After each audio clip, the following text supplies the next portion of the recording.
Canto 6. Upon my mind's reviving, it had closed on hearing the lament of those who kindred, since sorrow had confounded me completely. I see new sufferings, new sufferers, surrounding me on every side.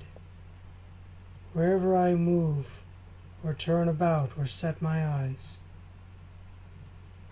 I am in the third circle, filled with cold, unending, heavy, and accursed rain. Its measure and its kind are never changed. Gross hailstones, water gray with filth, and snow come streaking down across the shadowed air. The earth, as it receives that shower, stinks.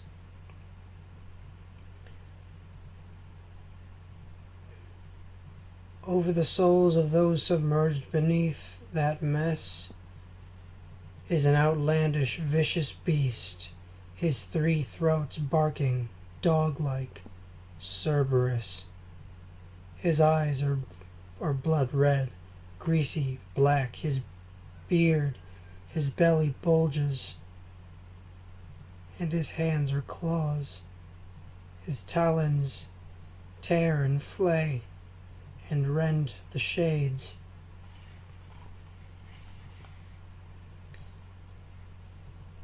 That downpour makes the sinners howl like dogs.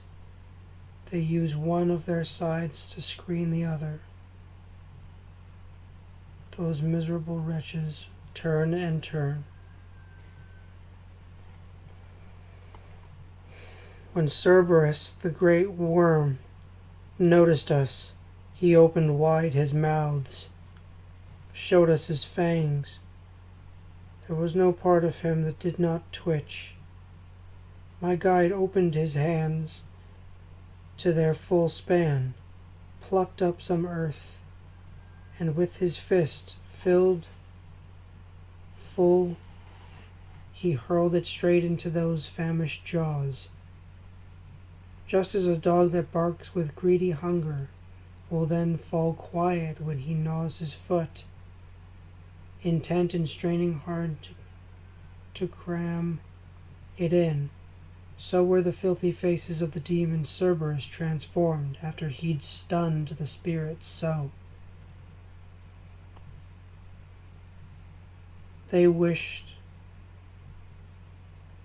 they were deaf. He walked across the shades on whom there thuds that heavy rain, and set our souls upon their empty images that seem like persons. And all those spirits lay upon the ground, except for one who sat erect as soon as he caught sight of us in front of him.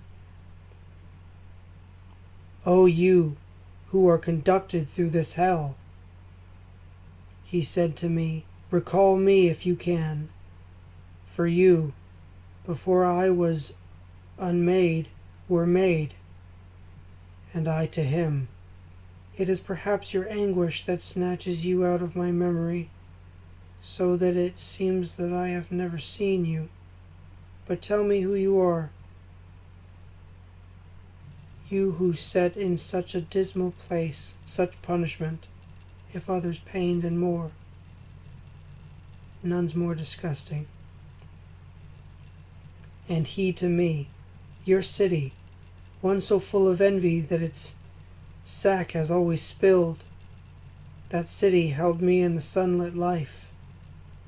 The name you citizens gave me was Chiaco, and for the damning sin of gluttony, as you can see, I languish in the rain.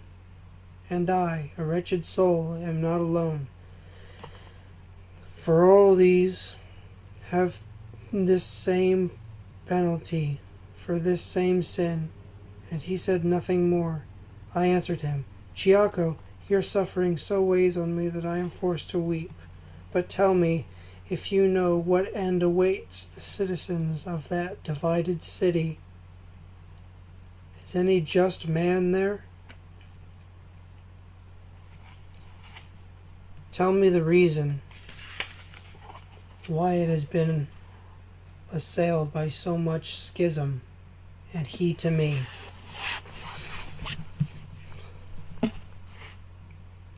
After long controversy, they'll come to blood.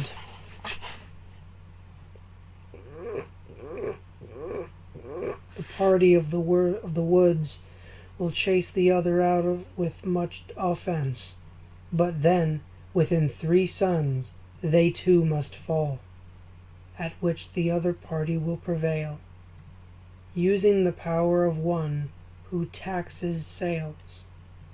His party will hold high its head for long and heap great weights upon its enemies. However much they weep indignantly, 2 men are just, but no one listens to them. 3 sparks that set on fire every heart are envy, pride, and avariceness. With this his words and inciting tears were done, and I to him. I would learn more from you. I ask you for a gift of further speech.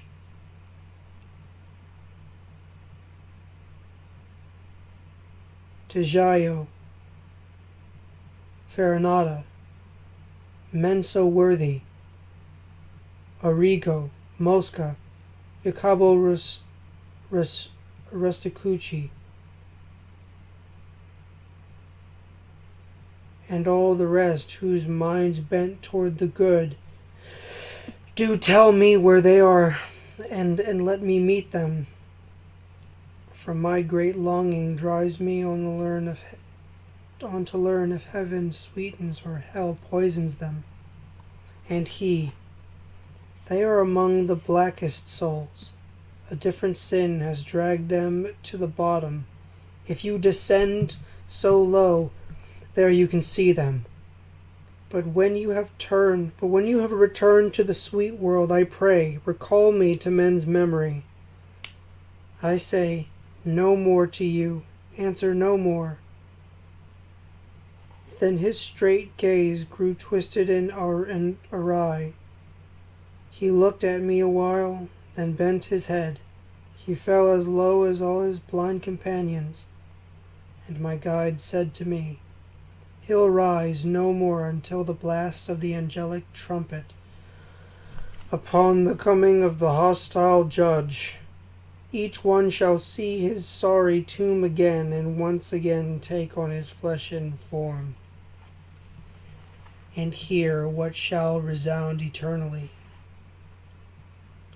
So did we pass across that squalid mixture of shadows and of rain. Our steps slowed down, talking a while about the life to come, at which I said, And after the great sentence, O Master, will these torments grow, or else be less, or will they be just as intense? And he to me,